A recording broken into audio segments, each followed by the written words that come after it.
welcome to another edition of Dashing Dan's Sporting Adventures. And we've just heard recently from one of the great race callers, Matt Hill, certainly the best race caller at the moment in Matt Hill. It's a great pleasure to catch up with the man I've known for a long, long time, who has been one of the greatest race callers in the history of racing in this country. And I worked with him at the ABC. It was a pleasure to do that. He was my mentor when I first started at the ABC back in 1997. He started as a very young man, calling his first Melbourne Cup after the almost incomparable Joe Brown in 1981 at the ABC. And he called 36 of them. He called the Mackay Diva, winning 3 in a row, and had one of the great lines, and called some of the great races in the history of the sport. Great pleasure to welcome to the program Greg Miles. Greg, great to have you with us. Dashing Dan, it's a pleasure to be on your show. I've been looking forward to it since we spoke about doing this a week or more ago. So it's lovely to be with you. Thank you, Greg. Do you still miss the calling this time of the year? I must admit I do. I retired at a pretty young age, really. You know, I was 57 when I pulled the pin back in 2017. But at that time, I felt quite burnt out. You know, it was quite an onerous workload that I had. I was calling 3 or 4 meetings a week, and as you know, with sports broadcasting and horse racing particularly, it's a lot of homework, a lot of preparation. And to get to the track, I was doing virtually a full day's work in homework and then calling 3 meetings. And I'd done it for a long, long time, and I just felt a bit burnt out. I wasn't able to give it my best, particularly the homework side of things. I'd still loved the calling, and I made the decision to stop altogether. And I think, you know, in hindsight, I might have done that a little bit differently back in 2017 when it happened. So that's a long answer to your question. The short answer is sometimes I do miss it, yes. Do you think if you didn't have to do all the homework, and we're all our own worst critic, and we all have this attitude in this industry that you've got to do the preparation? If you do the preparation, if you're any good, you'll go well. If you do the preparation and you're not good enough, well, you're not good enough. But as long as you do the preparation, you're halfway there, aren't you, Greg? Well, I was told a long time ago when I first started that preparation prevents poor performance. Correct. He called it the 5 Ps, my mentor. There's another P in there which we won't use on your show, No. but you get the gist of it. Yes, I do. Yes. Preparation it's king. Yeah, I never walked onto a racetrack underprepared, and it needed to be that way, I think, because your audience these days particularly has access to so much information. You know, as a punter, you can sit down and watch race replays from anywhere around the world. You can watch horses trialing and jump outs and all sorts of access to information that didn't exist when I first started calling. And you had to keep up with that because your audience was. So, it became an onerous task to get ready to go to the track. When did you know that you were prepared enough for a race or a meeting in particular?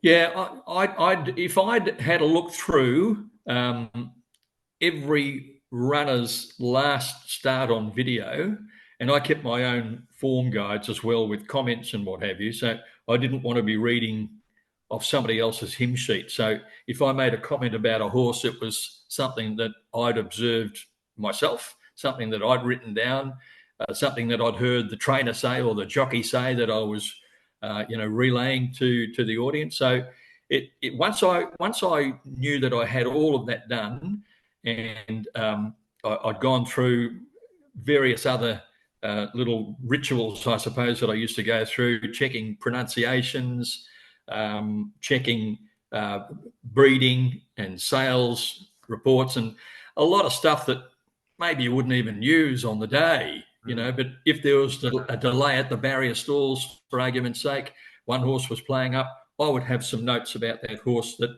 might give it a little bit of context and background and fill in the gaps if it needed to be done. So once I'd got all my ducks in a row, so to speak, then I was happy to go to the track.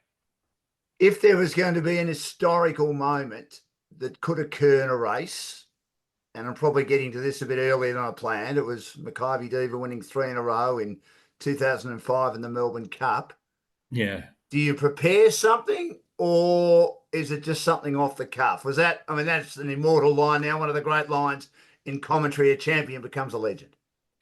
Well, I did prepare that, and it's something that I wouldn't advocate um, for Right. callers to do, because if it doesn't happen, then what are you going to say? Yeah, correct. Yeah, you're far better off being an off the cuff caller and just have those. If there is something, I mean, that was an unprecedented, very, very special moment in sporting history, not only horse racing. So it had to be stamped some way. You couldn't just say she wins it again. That would be so boring. Correct. And I'm sort of mindful of the fact that being a devotee of the history of the sport, and if something does happen that's significant, then you can stamp it. Like last Saturday for the Cox Plate, and Matt Hill announced that James McDonald, a century of magnificent winners. It was his 100th Group 1. So forever, when that replay is shown, people will know that was James McDonald's 100th Group 1ers, apart from being the magnificent win of Via Sistina that it was.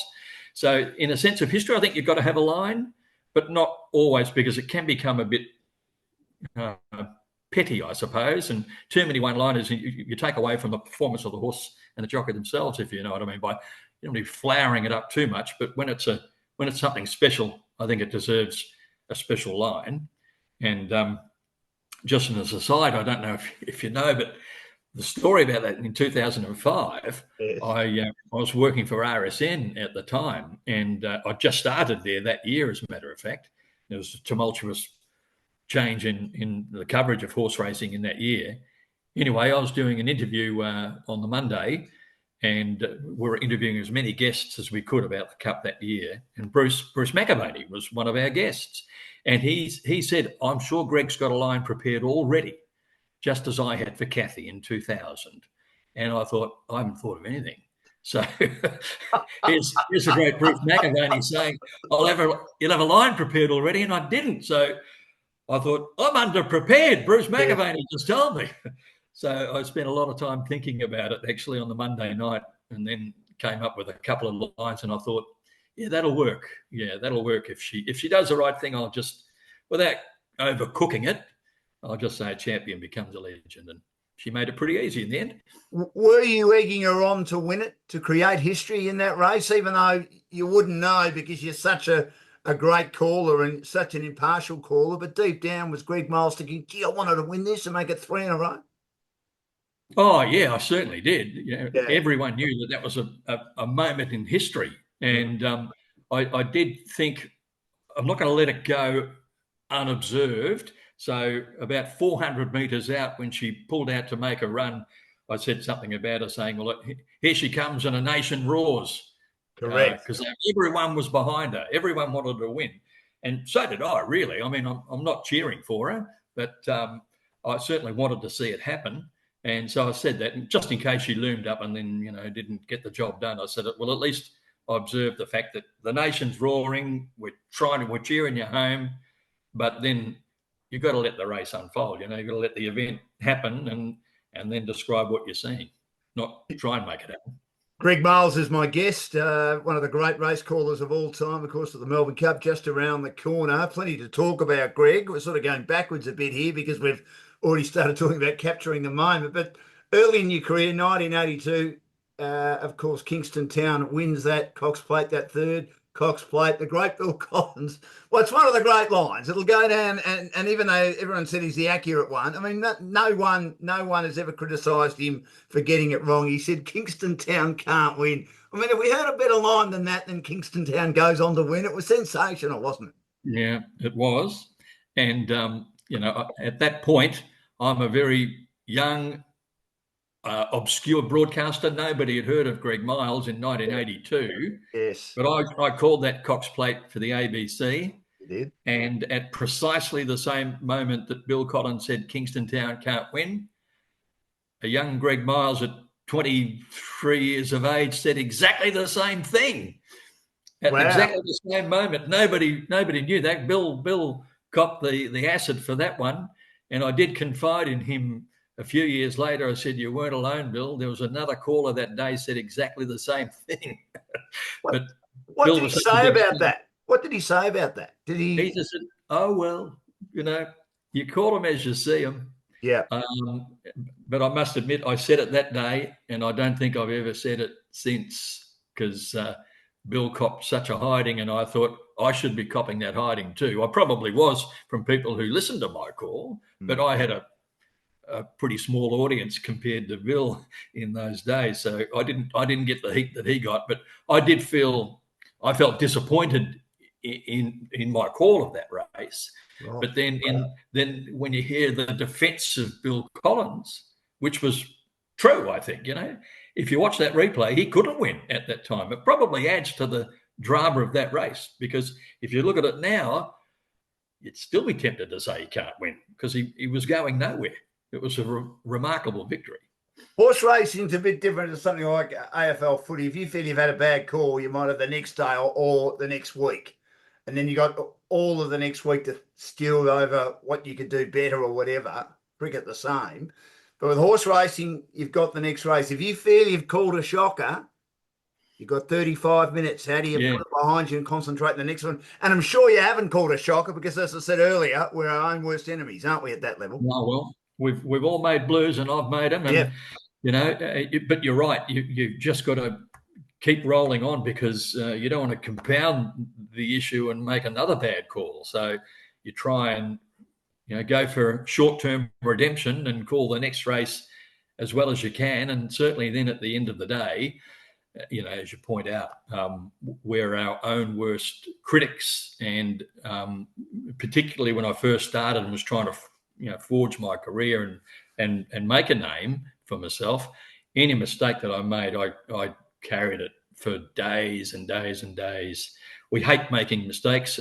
It's not a word perfect game, but you try and start that way. I always used to go to the races and think, wonder if I can get through and be absolutely word perfect. Not one not one not one mistake. I never did it in nearly 40 years. So it's an impossible thing to do. We just try and eliminate, those mistakes as best we can. And it's a communication sport, isn't it? And it's a rat-a-tat thing. We're fast thinking, fast speaking, and that is just a recipe for errors to creep in. We try and keep them to an absolute minimum, but that's the game. One of the great lines that I've used a lot when I know I might have got to the level that I wanted to go at is got through it. And people said, "Oh, you did better than that." But I've heard that line from race callers, from sports broadcasters in general. Got through it, even though you probably did better than that. And probably at the end of the day, it's a relief, isn't it? Yeah, that's right. Yeah, you remind me of one of the funniest blokes I know in racing. It's a guy called Alan Thomas. Yes, in Queensland. I do. And he's since retired. We retired not too far apart from each other, actually. And he said there was one day at Eagle Farm, he was walking off the track, and he might have got a couple of photos wrong and didn't tip a winner for the day. And he just had one of those days he wasn't really pleased with. And he was putting the binoculars into the boot of the car, and a bloke came up to him and he said, "You're Alan Thomas, aren't you?" He said, "Yes, I am." He said, "Do you mind if I say something to you?" Alan said, "No, I don't mind. What do you want to say?" He said, "If you ever get arrested for impersonating a race caller, tell them they've got the wrong bloke." How did he handle that? That was the funniest thing he's ever heard in his life. He thought, that's too good. You've had a crack, but it's funny. He keeps telling the story himself. Was it always race calling for you, Greg, as a young boy growing up in Williamstown? Yep, always was. This time of year, I sort of reflect on it a bit because I'm asked about it a bit. And I remember my first interest in the Melbourne Cup came by listening to the radio. And I think it was either 1968 or 1969, because I remember Rain Lover won the race and he won two of them. So it was one of those years. So I'm sort of 9 or 10 years of age and just enamored with what's going on the radio, such excitement and all this information and vibrancy, and it sort of got me hooked a bit. And I started to look into racing a bit more from that point on. And once I went to the racetrack, then I was gone. I was just completely hooked by the whole atmosphere, the smell of it, and the sound of it, and the colours, and the horses, and yeah, it got in my blood at a very, very early age. I hadn't left primary school, and I knew what I wanted to do. Light bulb moment, very young. So, did you listen to Bill Collins and Joe Brown and the great Bert Bryant with his wonderful lines in those Yeah, early days? what a great triumvirate of Yeah. broadcasters to be sort of growing up with and listening to, and being mentored, even though they didn't know they were doing it, just by listening to them. And I used to listen a lot to Bert Bryant, and then switch over to Bill Collins to see which way he went in a photo finish. And I thought, I never want to be like Bert, because he was just such a colourful, entertaining, a jokester, and that's not what I'm going to do. I No. want to be accurate and just like Bill called. And then when I started going to the races from about 14 or 15, and I heard Joe Brown on the course public address, and I thought, wow, that's the way a race caller should sound. In Really? control, and had the audience just eating out the palm of his hands, a little inflection, and they'd all start roaring, really powerful.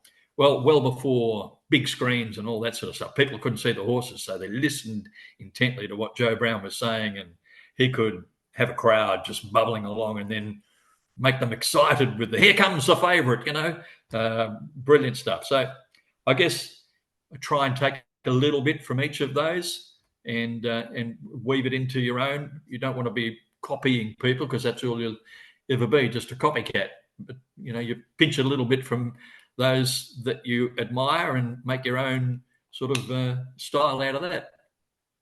His persona on the air seemed to be different. I mean, I didn't know Joe, obviously, but I've heard some wonderful stories, Drew Morford in particular. You can imagine the stories that Drew's told about Joe.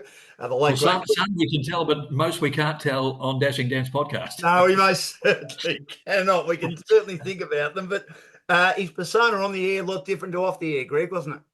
Yeah. He was a very serious operator when the camera went on, the lights went on. It was Joe Brown, performer. When the lights went off, he was Joe Brown, the entertainer. He'd be cracking jokes and hyphenating words with blasphemes, and he was a very, very entertaining bloke to spend some time with. And I was really very fortunate that when I got involved with the ABC, and this was about 1979. It was 2 years before Joe did eventually give it up. So, and I got to know Joe very well. We became mates, I'm really proud to say, and almost like father-son material. He had two daughters, and he didn't have a son, and he said, you can be my son. And he said to me, you know what, I'm retiring, so I'm going to tell you everything that I've learned in my career, because I don't need it anymore. That's a great line, isn't it? Yeah. I mean, I used to hear that he used to love going to the Hawthorn social club rooms on a Thursday night. Yeah, he was. And just have a couple of drinks. Yeah. He was there quite a lot. In fact, so much so that he was very proud of the fact he was made a life member of the Hawthorn Football Club, and he's the only person from the floor, as he put it, who didn't play or didn't coach or wasn't involved, but just from the floor was made a life member of the Hawthorn Football Club. So he was very, very proud of that. He got an MBE at one stage late in his career, but I think he was more proud of the fact that he was a Hawthorn Football Club life member. Yeah, he was a great character, all the great stories I've heard about him. So Greg Miles is my guest on Dashing Dan's Sporting Adventures. 1979, as you said, you started at the ABC. How'd that opportunity come about, Greg? Well, I was very fortunate that there was a guy in the sports department named Peter Booth. Yeah, And Peter, always on the lookout for young talent. And I mean, he was a great help to you too, no doubt, Dan. Absolutely was, Greg. Yeah. And many, many other sporting people as well. And I'd started at the ABC in 1978, delivering mail. Right. At that time, I was trying to be a race caller and going to the tracks and calling into a tape recorder. And I was calling greyhounds on a Monday night at Wangaratta, and I'd taken some tapes down to the sports department to Peter and Dick Mason, who was the supervisor of sport at the time, and Joe Brown, and they played my tapes. And little did I know that Joe Brown was considering retirement at the time.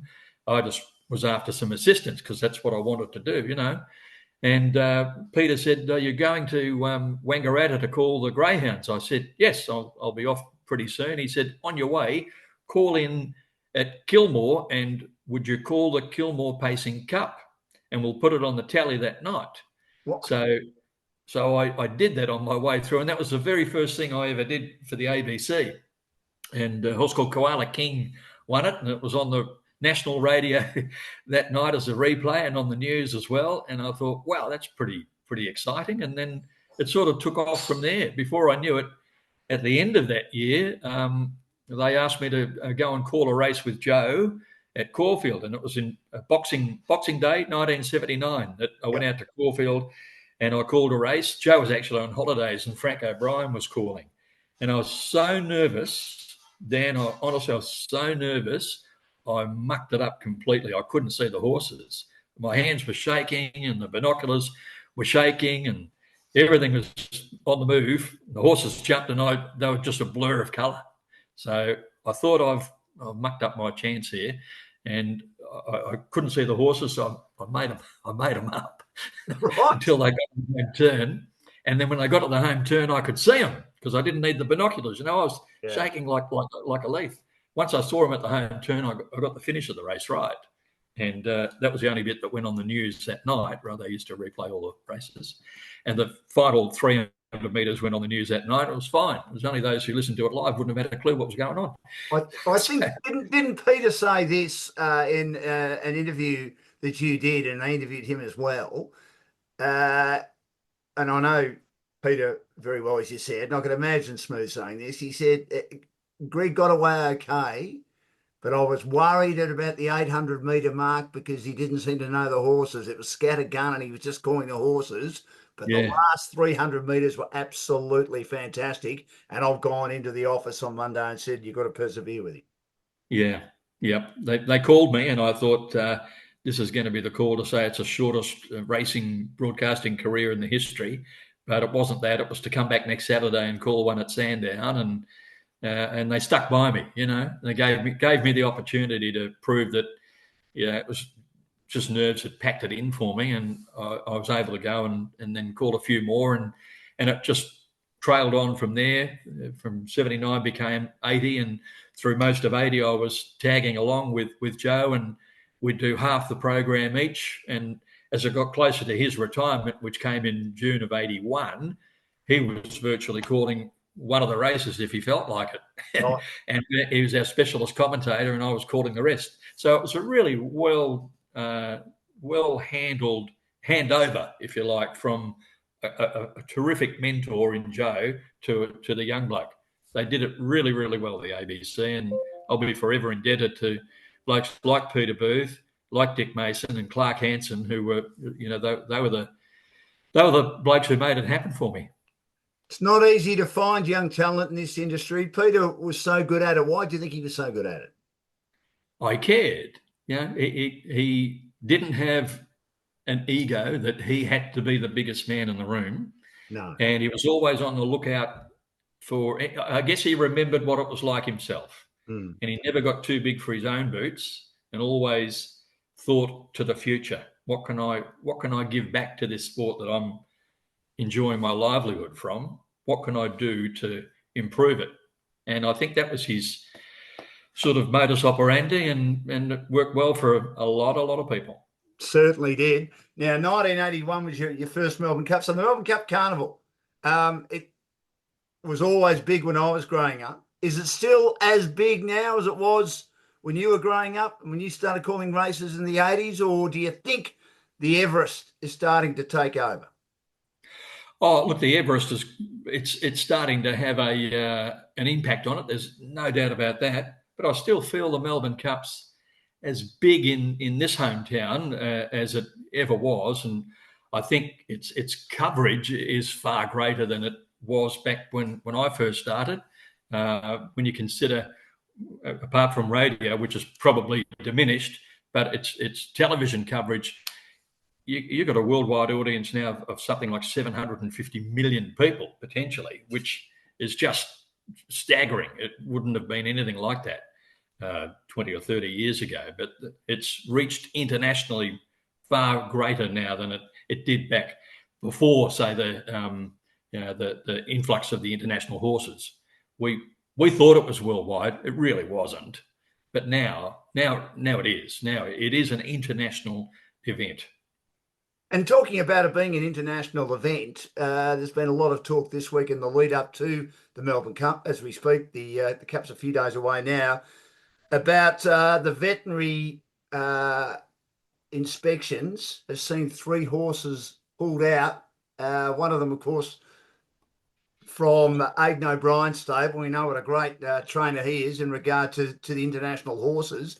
Are you concerned that we're going to lose some of those international horses because our veterinary inspections are becoming a little bit too stringent, Greg? No, not at all. I think it's a marvellous thing that Racing Victoria is doing. We went through a period there where it was about 4 years in a row where a horse got killed in the Melbourne Cup. So something had to be done. And it was always the international horses. 9 times out of 10, let's put it that way, because they come from a totally different training regime where they're on soft tracks, long gallops uphill. Then they come out and train on tighter tracks, often firmer tracks, and they race on a firmer track more often than not than they'll find at home. And it's a strenuous race. And there were breakdowns with fetlock injuries principally from these horses. So Racing Vic had to say, we cannot allow this to continue. And the only way to stop it is to make sure that the horses that race in the Melbourne Cup are physically able to handle the grueling 2 miles. So they've brought in these CT scans, which they've got to complete in their country of origin and then complete them again in the week leading into the Melbourne Cup. If there's any doubt, pull them out. It's far better than having catastrophic breakdowns in front of 100,000 people on track and 750 million watching on TV. Let's not take the risk. Let's not run them. And if Aidan O'Brien doesn't want to bring a horse back, so what? He can run them anywhere in the world that he wants to. But if he wants to come to Australia, we have some protocols. We don't want to see horses being killed. So you don't have sympathy for him being upset about Jean Bruchel being forced out of the Cup? No, not at all. Not at all.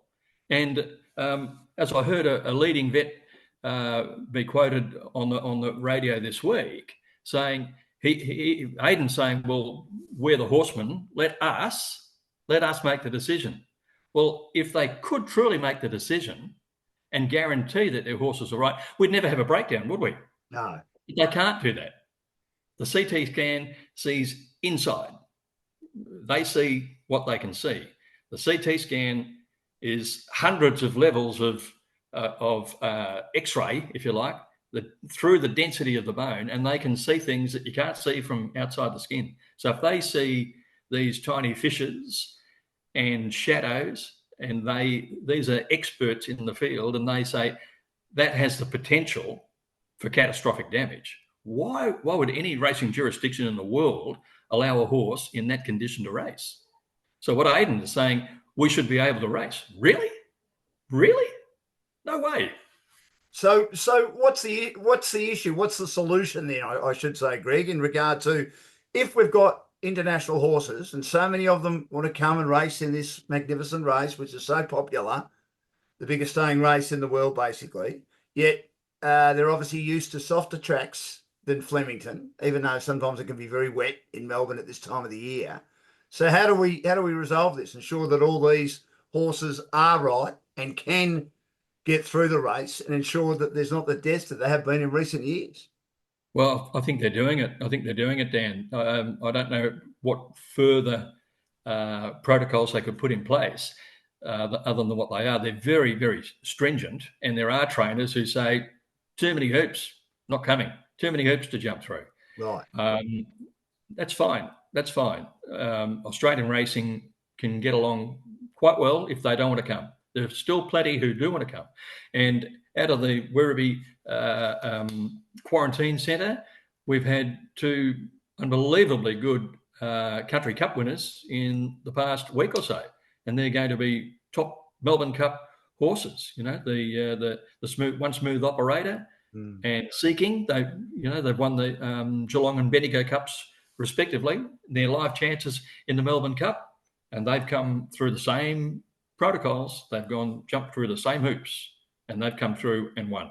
So I guess it gets back to bring the right horses. Yes. But be understanding that we could have a really heavy track, or we could have a firm track. Right. Now, they will try and make a track with give in it. That's part of the Racing Victoria's protocols for track preparation, that they'll start with what they call a good 4. So it's a track with cushion in it to start the day. But some Melbourne Cups, like last year, it gets to 28 degrees and high humidity, and the track does firm out. So that's Australian conditions. We're not setting out to make a firm track to cause horses to get hurt. It's just Australian conditions can end up that way. So bring the horse that'll handle it. And we know what Melbourne's like in spring, don't we? I mean, it could be wet one day and, as you say, very hot the next. Now, your first Melbourne Cup was 1981, Peter Cook and Just a Dash. What are your memories of that? How nervous were you? Yeah, I had Joe Brown standing next to me. Yeah. And I was 22 years of age and about to achieve something that I wanted to, from the time I first heard Rain Lover win that Melbourne Cup. And I had the race pretty well under control. I did make a mistake in the last furlong, which I'd love to go back in time and have that moment again. I made a mistake. Temporary mistake, called the wrong horse, corrected it straight away, but it didn't flow like I wanted it to flow. So I was disappointed, absolutely. 22 years of age and made a blue in my biggest moment. So the next 12 months couldn't go fast enough for me to prove that I could do the job. I knew I could. I just made a blue. So I had to get it right the next year, which I did. What advice did Joe give you after the mistake, or did he say move on straight away, son? Move on, yeah. He said that was nothing. That was nothing. Right. Don't worry about it. Good. Yep. And I was making a big thing of it in my mind. And, 40 years on, I still think about it and I'm not happy. But in Joe's mind, fair bump, play on. He knows what it's like. He called 33 Melbourne Cups. He knows, it's so easy to make a mistake. And other callers, I'm defending myself, but in the colours that I mixed up, other callers in other races similarly did exactly the same thing, funnily enough. So they were pretty close. How intoxicating does it get, Greg, when you do one big race like a Melbourne Cup or a Cox Plate or a Caulfield Cup or a Derby, that you just want to keep doing it? Once you've done one, you just want to keep going again.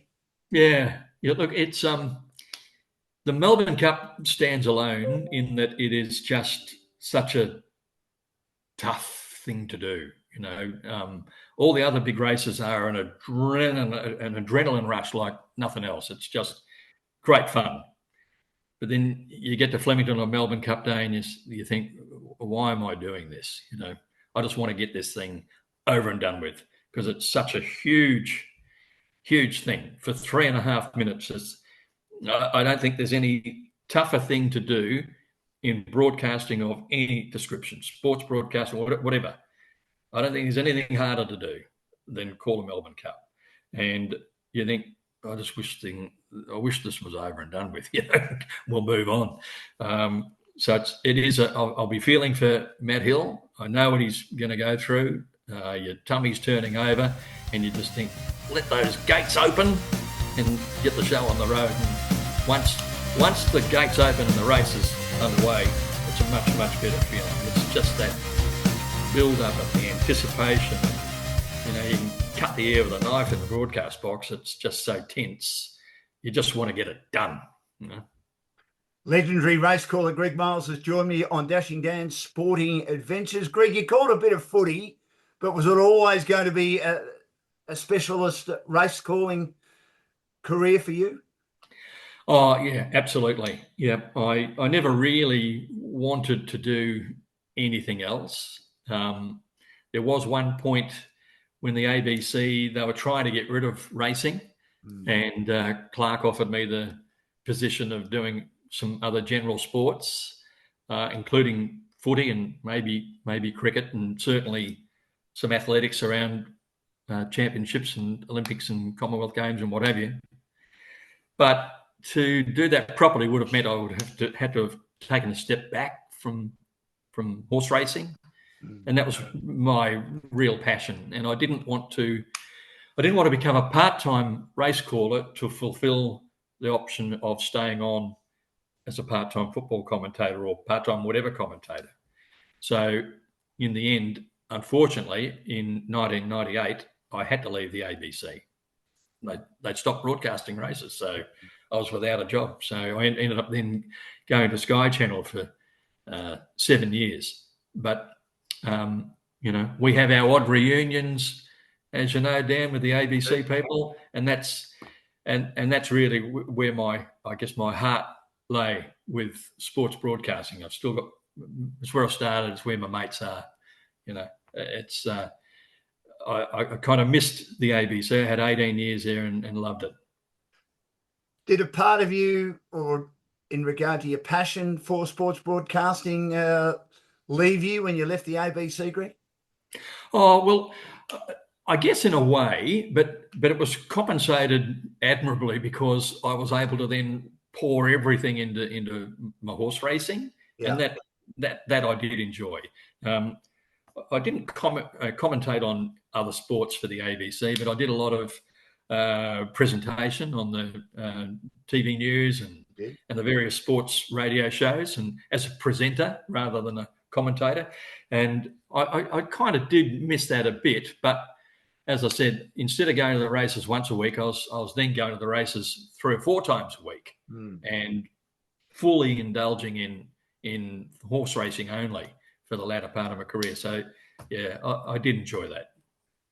As I was growing up, as you were growing up, a lot of the race callers were specialist race callers. Nowadays, Matt Hill is the number 1 race caller in the country. He's also an outstanding football caller. He's called a lot of Olympic games, did the rowing for Channel 9 this year. He did the athletics for Channel 9's radio coverage as well. Are gone the days, Greg, when we just have specialist race callers, that there'll be people like Matt Hill that'll be able to do everything, which won't be an easy thing to do considering when racing does become part of, I suppose, the menu at this time of the year. It's pretty busy, isn't it? Yeah, absolutely. I'm sure Matt wouldn't be fitting too much else into his daily routine at this time of year. But he's always had that passion to racing. Never really floated his boat all the way through. He always had a passion to do something else, including calling the AFL footy and certainly the other sports that he's been so good at when he gets to that level at Olympic Games. Look, I think if a young race broadcaster was coming along and thinking, like me, all I want to do is call racing, I think there's still the capacity for that to be a full-time job.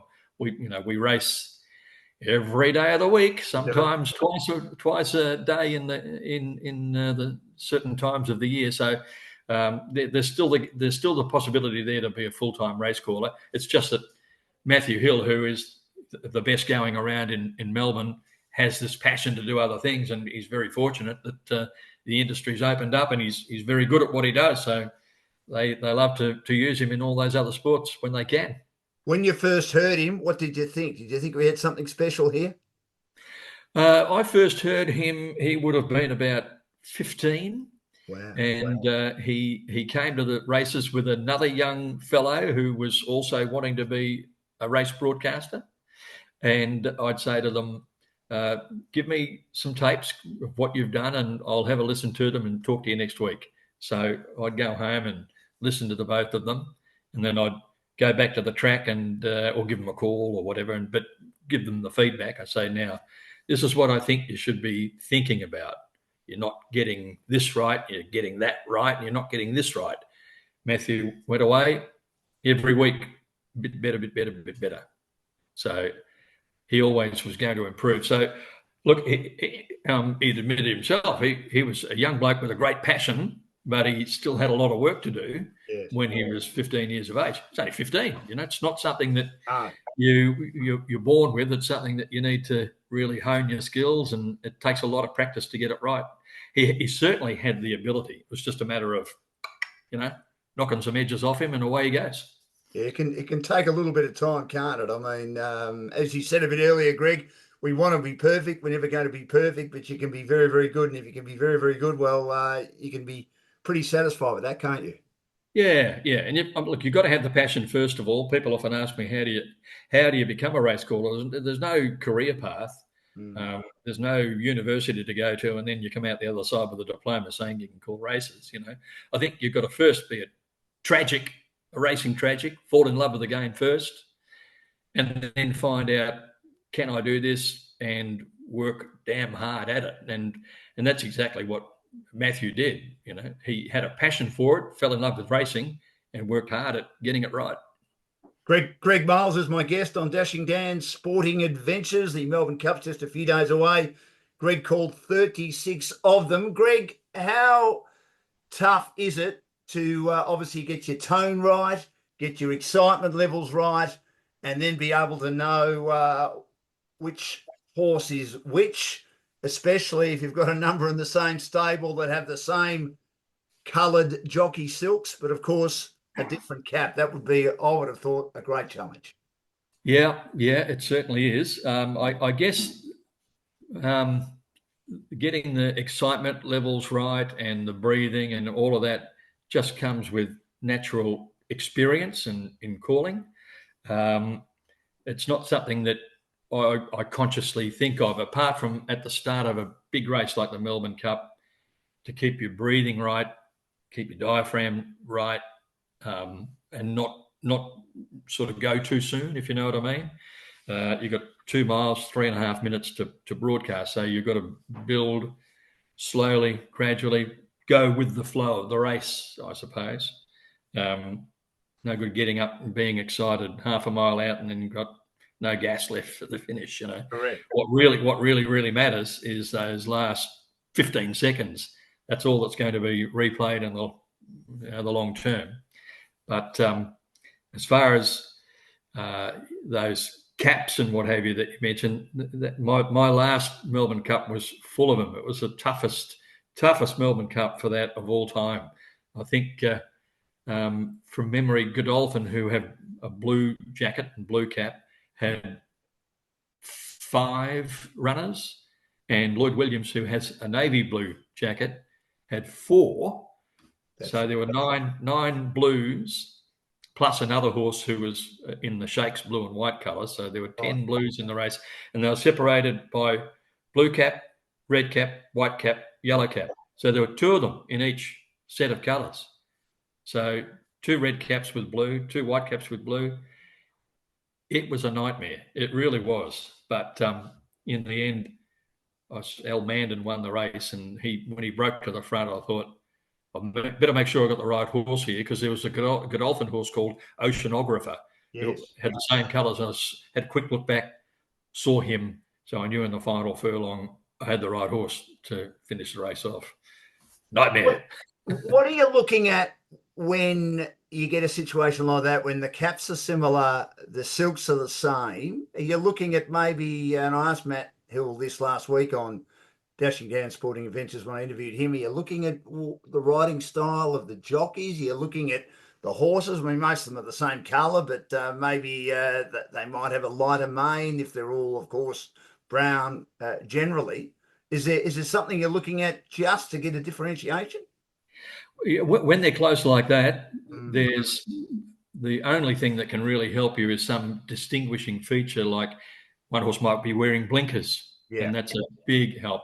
A white bridle, something like that, something that will just distinguish between the two. So if you see, blue, white cap, and it's also got a white bridle. Bang, I've got it.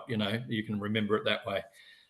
Little one percenters, and you don't get them really until the horses are in the mounting yard, and you've got a couple of close ones. Then I'll go through and look at the horses and say, okay, I can use that as a bit of a distinguishing feature.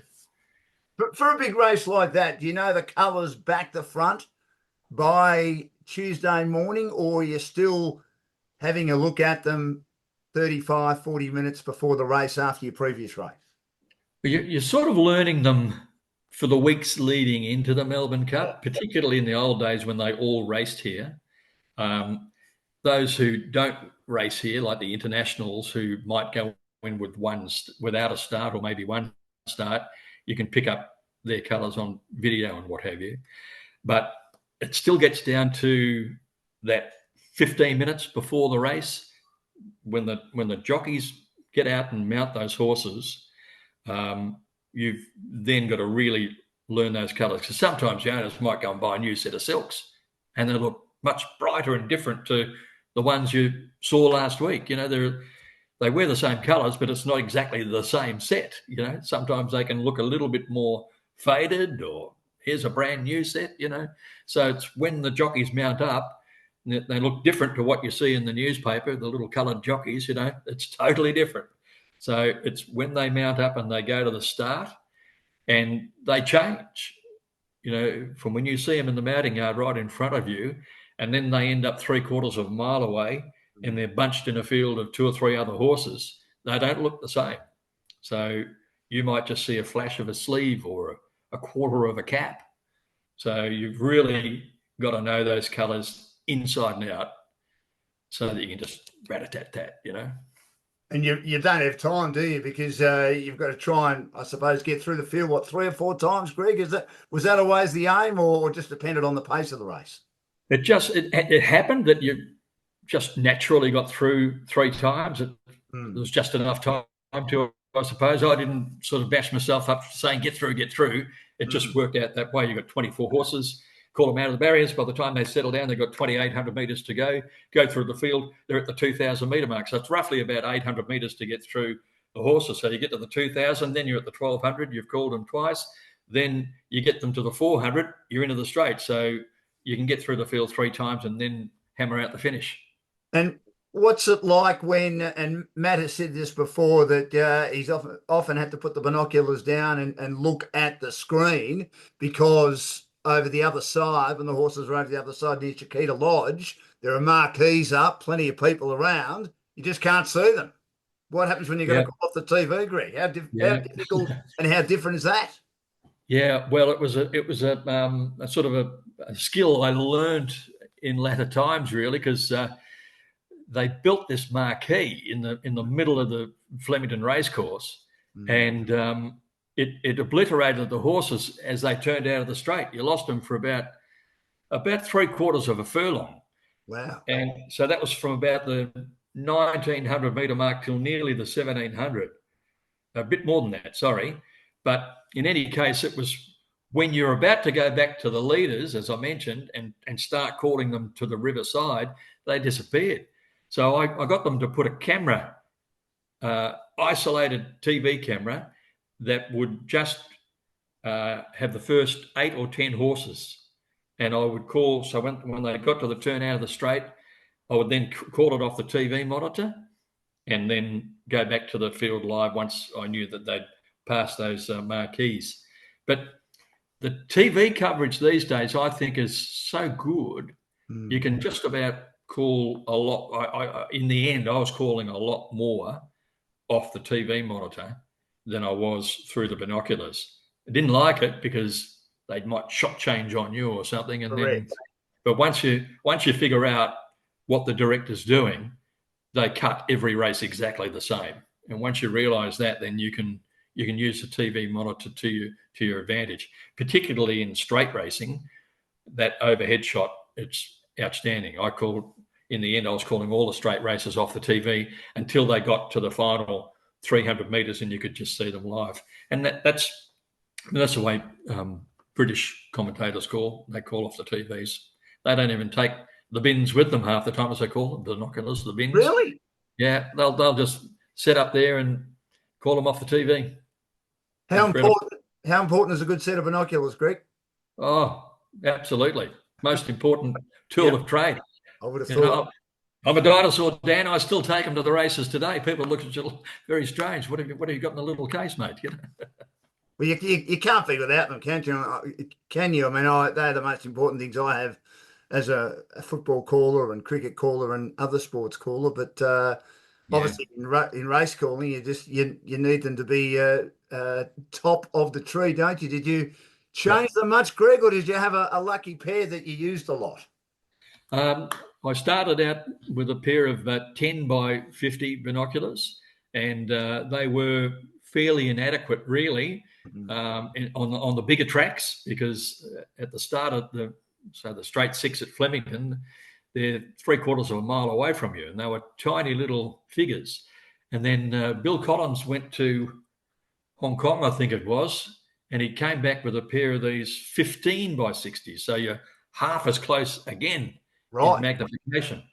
And I saved up my pennies and bought a pair of those in 1989 and used them exclusively from that point on. And every caller in Melbourne that needs to go to those big tracks uses big, powerful binoculars like that, which is great help. Is Flemington the best track you've called at? Yes, it's my favourite track. It's the nearest to my place of abode. It's one of my favourite pieces of real estate in the world, even if they're not racing there. I often go to the course, even if they're not racing, as I say, and listen to the hooves of the champions of the past, and just think of the history that's happened there over the 160 odd years. Yeah, Flemington's very, very special place. I love it there. I've been to a lot of really good racetracks around the world as well, but Flemington's home. It's not the easiest place to work, I might say. It's one of the hardest places to call. There are a lot better places to actually be working from, but the course of history, it's not just a throwaway line. It's a real thing. Why is it hard to call from? The broadcast box is in the wrong spot. They've Right. got a That doesn't help. beautiful race course, but they didn't ask and didn't think about it when they put the broadcast box in. Yes. It's too low, Yeah. and you might not believe this, but this is a fact. When they come around the home turn, there's a heat shimmer that penetrates through the field, and the reason is they've got a kitchen of some sort directly underneath that line of sight between the broadcast box and the home turn. So I don't know whether they're heating up pies or something there, Dan. But you get this heat shimmer coming around the home turn. Goki.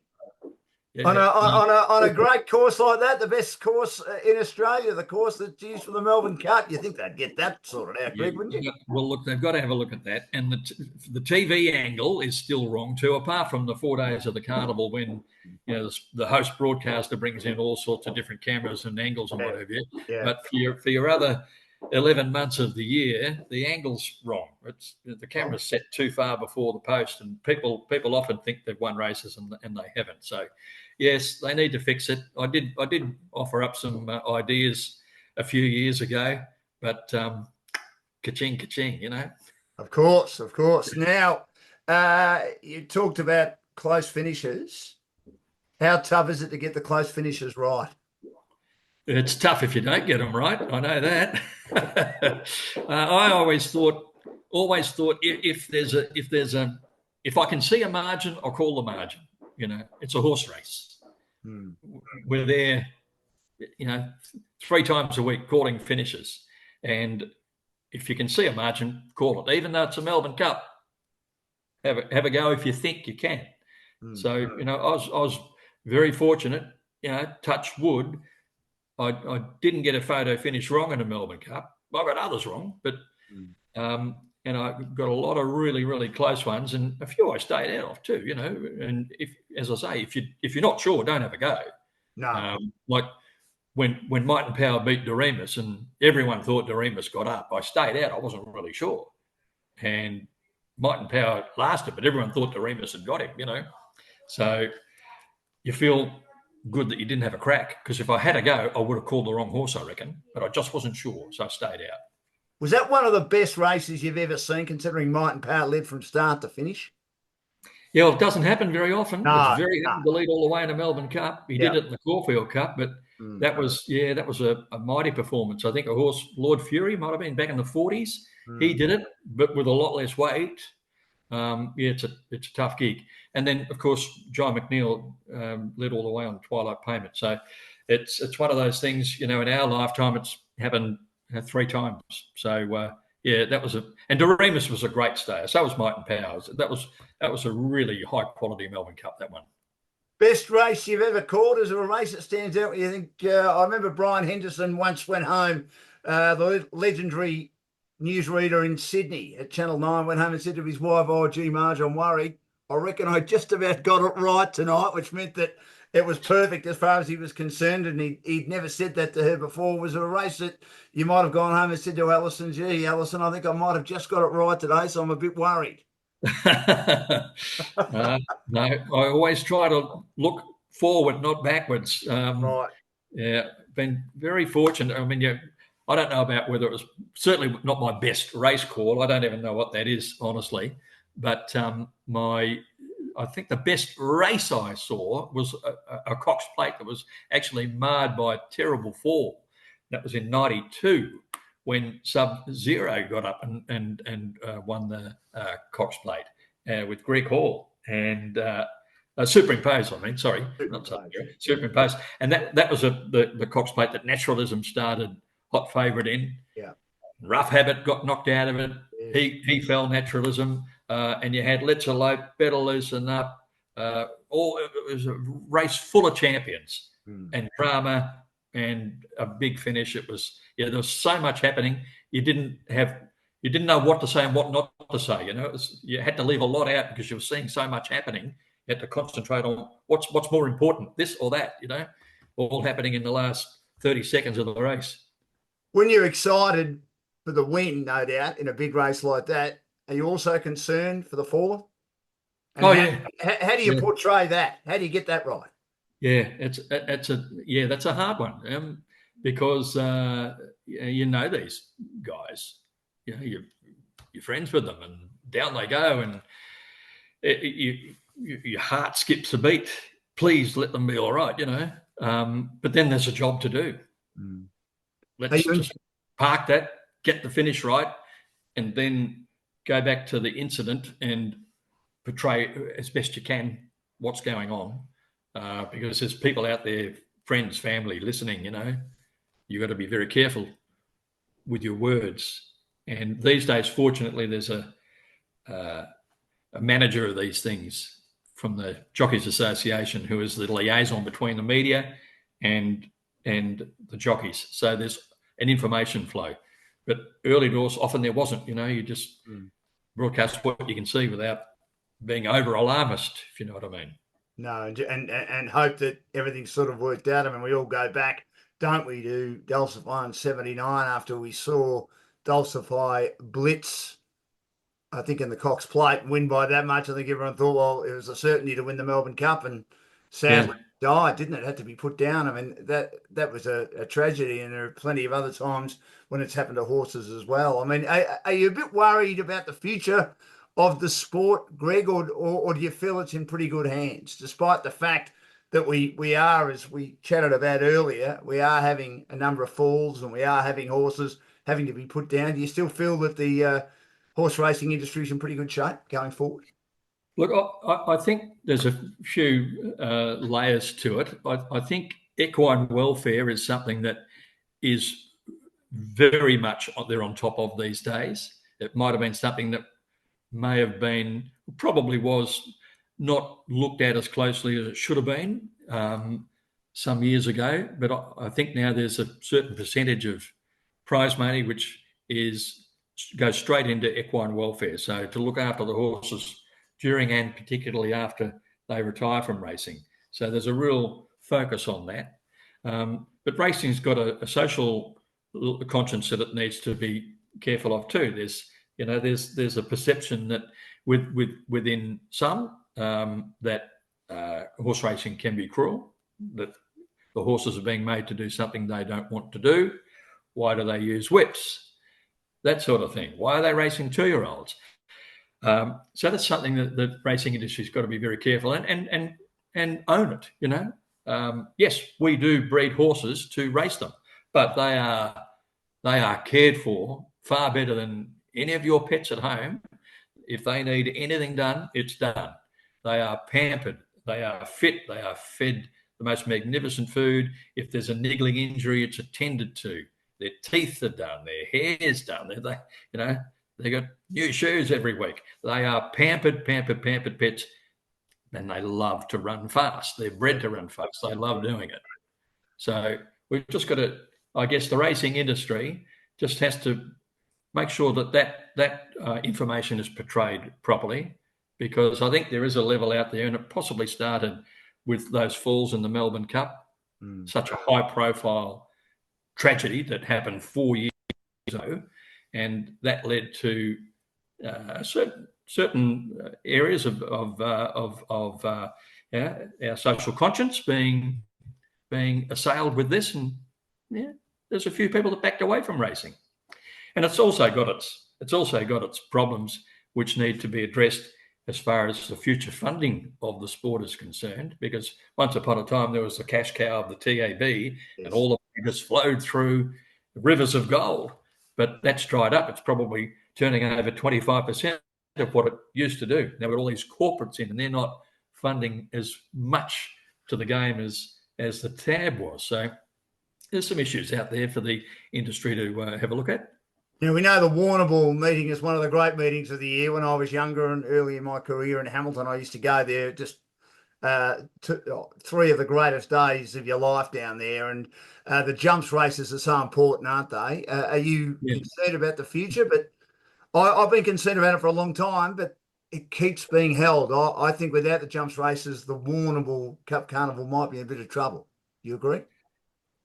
I think if jumps racing failed to continue in this state, then Warrnambool would suffer enormously. I doubt it could possibly continue as a 3-day carnival.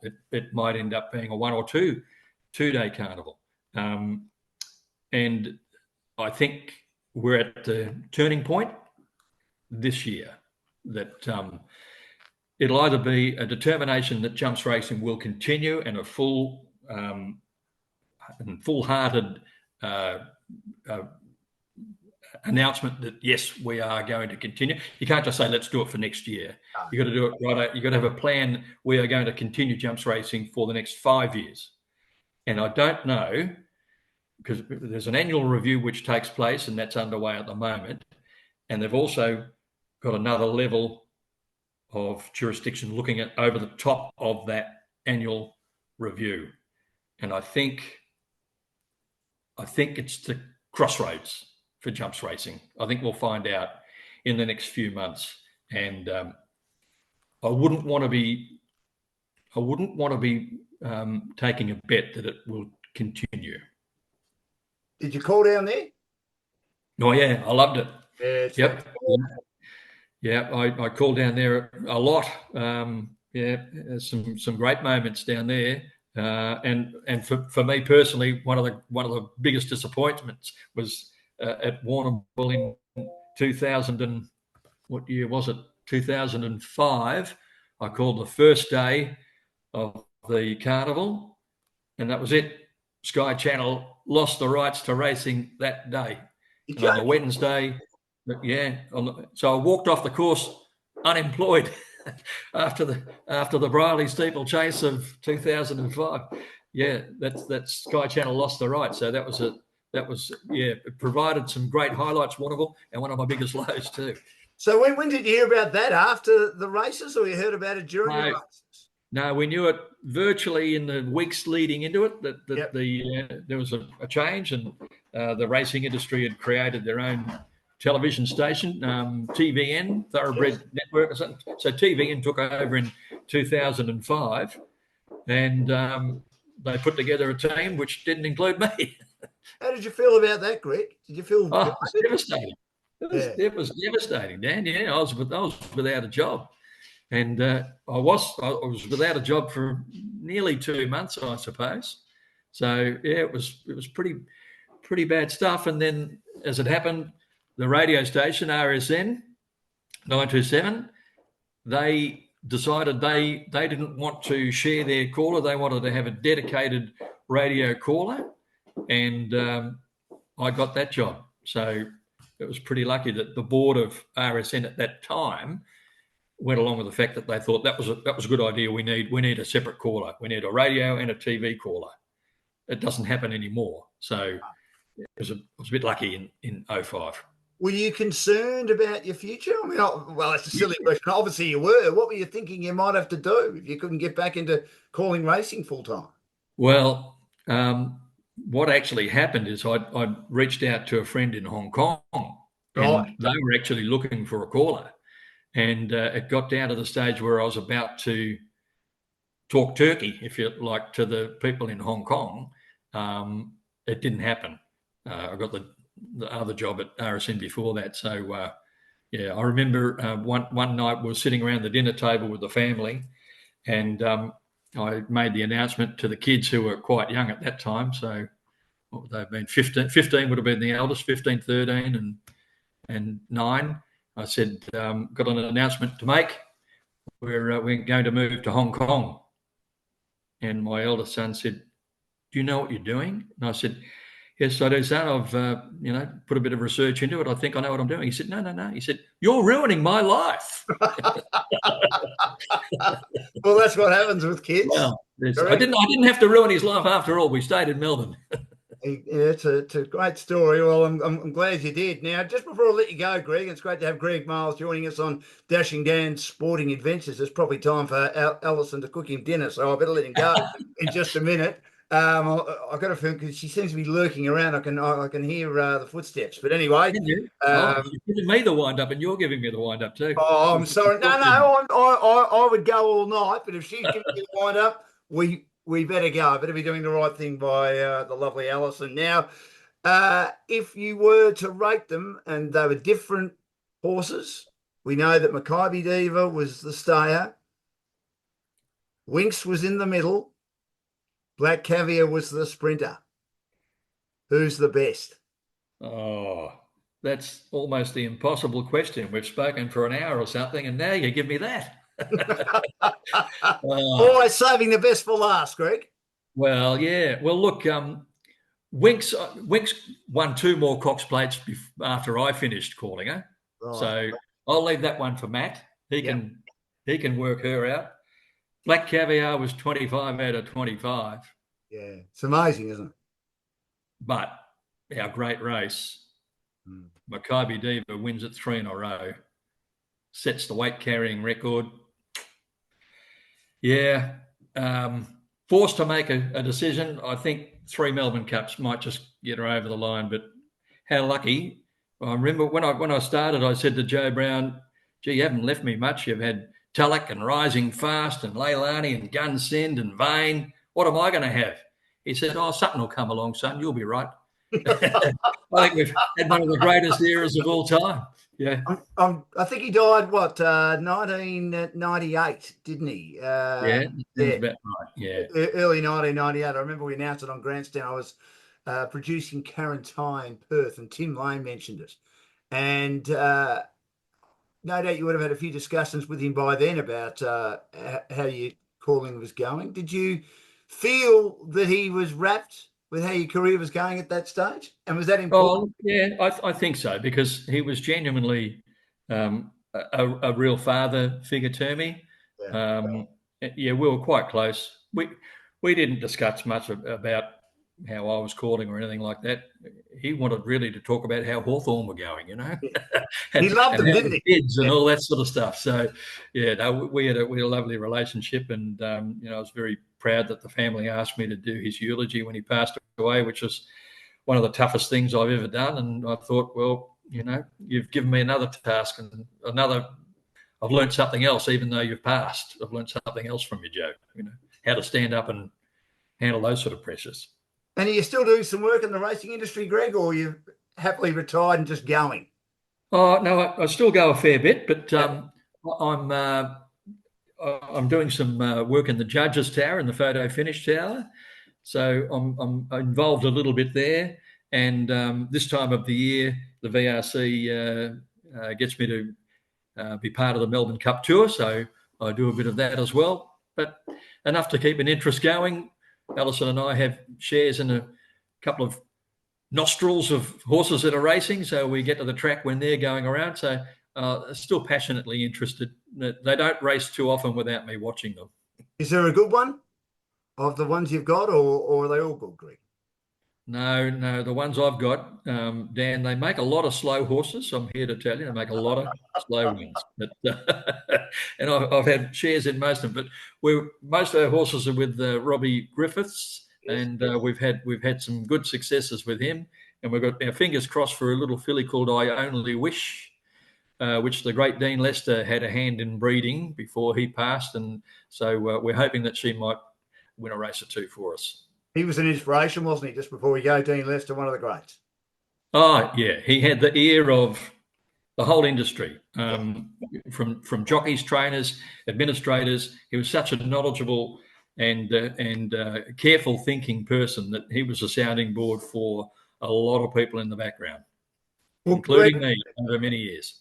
Greg, I appreciate you joining us today in Dashing Dan's Sporting Adventures. You're one of the all-time greats of the horse racing industry, one of the best callers. Love listening to you. You were very good to me when I started my time at the ABC. You were a great mentor. It's always good catching up at ABC functions. Enjoy the Melbourne Racing Carnival over the next 4 days. Have a great time, or over the next week, I should say. Have a great time, and thanks so much for joining us. All the best.